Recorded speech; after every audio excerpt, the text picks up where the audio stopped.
Welcome to Young Patriots. After the previous one was ousted in a no confidence vote, can you, if you're safe, should we let you go? We'll let you go.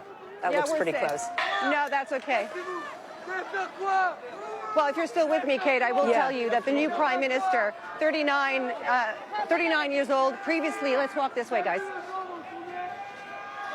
Danielle, you guys doing okay?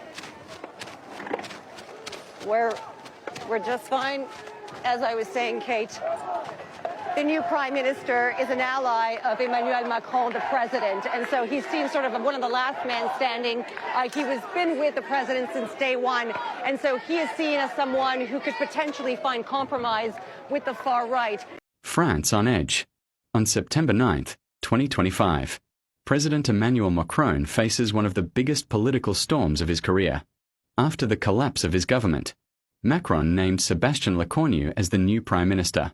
But instead of calm, France is bracing for chaos. A movement called Block Everything is spreading fast, online organizing massive protests, strikes, and blockades of highways, airports, and refineries. The government isn't taking chances. Over 80,000 police and gendarmes, plus drones, helicopters, and armored vehicles, are deployed across the country. Tensions are already boiling. Shockingly, pigs' heads with Macron's name were found near Paris. Mosques fueling fears of sabotage and unrest. France is at a turning point. Will the protests bring change? Or push the nation deeper into crisis? Follow for updates. Because what happens in France today could shake all of Europe tomorrow.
The collapse of France is now unfolding on a large scale, with events escalating quickly. After the French prime minister lost a vote of no confidence, massive protests erupted across the country on September 10th. Demonstrations have spread all over France, and the government appears to be crumbling under the weight of political instability. This situation is drawing comparisons to Nepal, where governments often face turmoil when they fail to meet public expectations. Before being ousted, the prime minister himself warned that removing him would not solve the deeper issues France faces. He suggested that the nation's struggles go beyond leadership and are tied to the way resources have been managed. Reports now reveal that France relied heavily on African resources, particularly from the Sahel states, instead of building sustainable development from within. Uranium from Niger played a crucial role in powering Paris, keeping the city's lights on while draining Africa's natural wealth. With France now expelled from much of Africa, the consequences are becoming dire. Reports claim Paris has only a few days before electricity shortages hit, as the steady flow of uranium has been cut off. Without this lifeline, the nation faces the risk of widespread blackouts and further economic collapse. The once strong French state now appears vulnerable, and many believe this is just the beginning of a much larger breakdown. France just tried to shut the country down, and things are getting intense. Right now, the streets of Paris and cities across France are witnessing something extraordinary. Imagine waking up to find your entire country grinding to a halt. That's exactly what's happening in France right now, where protesters have launched what they're calling the Block Everything movement. And they mean everything. Roads, railways, city centers, you name it, they're blocking it. This isn't just your average protest. We're talking about coordinated actions across the entire country, with thousands of people taking to the streets, determined to make their voices heard.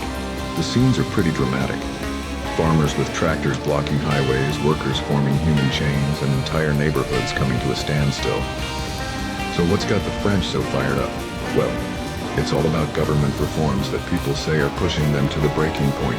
And let me tell you, the pressure on Prime Minister Sébastien Lecornu is getting real. The government's response? Sending in massive numbers of police officers to maintain order. Now that's only adding fuel to the fire. The really interesting part? The protesters aren't backing down. In fact, they're saying this is just the beginning. One protest leader told reporters, "If the government thinks we'll get tired and go home, they're in for a surprise." They're already planning more shutdowns, bigger demonstrations, and even longer disruptions. The situation has created this intense standoff between the government and its people. Streets that usually buzz with life are now stages for this dramatic showdown. And here's the thing, nobody knows exactly how this will end. Will the government cave to the pressure? Will the protesters lose steam? Or are we watching the beginning of something even bigger? One thing's for sure, France is holding its breath and the world is watching. This isn't just about blocking roads anymore. It's about a country at a crossroads with both sides refusing to back down.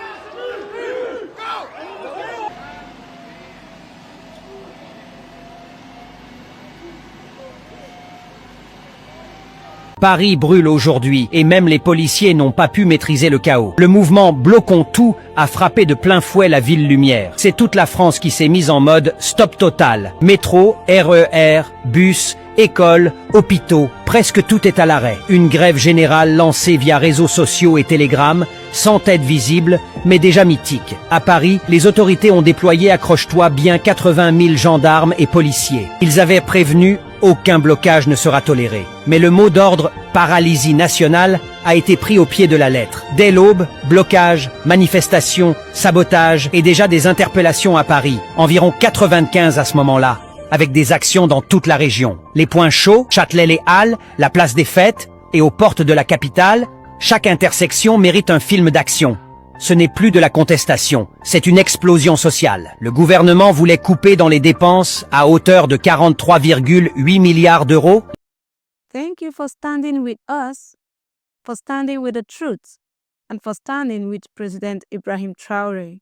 In these trying times, your voice is powerful. Don't just watch, be part of the movement. Subscribe to stay updated, share to awaken others, and head to the comment section. Tell us how you feel, what you believe, and what Africa means to you. Together we are louder, together we are stronger. This is Young Patriots TV, and you are the heartbeat of the mission. Thank you.